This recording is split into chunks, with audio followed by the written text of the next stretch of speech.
আজ কঙ্কালীতলায় জল ঢালতে গিয়ে এরকম হবে ভাবিনি। তো আজ রাত 9টার সময় আমরা সব বন্ধুগণ মিলে বেরিয়ে গেলাম টোটোতে করে চেপে কঙ্কালীতলা। আর বনডাঙ্গা থেকে কঙ্কালীতলা অবধি এত ভিড় কিছু বলার নেই। আমরা 8 ঘন্টা ধরে টোটোর মধ্যে দাঁড়িয়ে আছি, আর এত ভিড়ের মধ্যে এদিক ওদিক কোনো রকম করে আমরা চলে এলাম এখন কঙ্কালীতলা।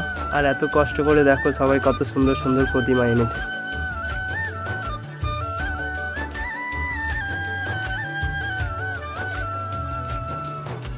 তারপর হাঁটতে হাঁটতে চলে গেলাম কঙ্কালী মায়ের মন্দিরের সামনে, আর এইখানেও প্রচুর ভিড়।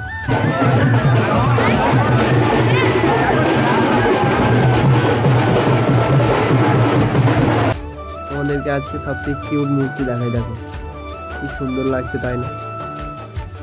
তারপর যেটা হলো, আমরা এখানে বসেছিলাম, আর ওদিকে যারা জল ভরতে যাচ্ছিল তাদেরকে মেন ঘাটে তেড়ে নিয়ে যাচ্ছে। বলছে ওইদিকে জল ভরা হবে না, তাই সবাইকে এখান থেকে তুলে দিচ্ছে, আর এখানে বসাও হবে না, তাই আমাদেরকে সবাইকে তাড়িয়ে দিল এখান থেকে। এতক্ষণ তো ঠিক ছিল, এবার বুঝতে পারবে ঠেলা, কারণ ওখানে অর্ধেক লোক চলে যাচ্ছিল, এবার এক জায়গায় সবাই এত লোক জড়ো হয়ে গেল, কিছু বলার নেই। এবার যা কষ্টটা হলো, আমাদের তো হয়েছে, পুলিশের তো আরও ডবল কষ্ট হয়েছে এত লোকেদের সামলাতে। তারপর আমরা এত ভিড়ের মধ্যে কষ্ট করে ভোলে আবার নাম নিয়ে জল নিয়ে বেরিয়ে গেলাম। আর রাস্তায় জল তেষ্টা পাবে বলে দেখো জলের স্টক করে নিচে পড়ো, আর বেঁধেছে দেখছো একবারে সুরেতেশ্বরের কাছাকাছি এসে এই বন্ধু দেখো একটু বসেই চোখ লেগেছে।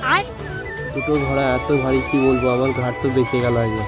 অবশেষে আমরা পৌঁছে গেলাম সুরেতেশ্বরে। ফাইনালি আমাদের জল ঢালা হয়ে গেল কমপ্লিট। এবার আমরা যাচ্ছি বাড়ি। আর ভিডিওটা ভালো লাগলে তোমরা লাইক শেয়ার সাবস্ক্রাইব করে দিও, আর তোমরা কোথা থেকে দেখছো ভিডিওটা অবশ্যই কমেন্টে জানিও। তো আজকের জন্য এতটাই, টাটা।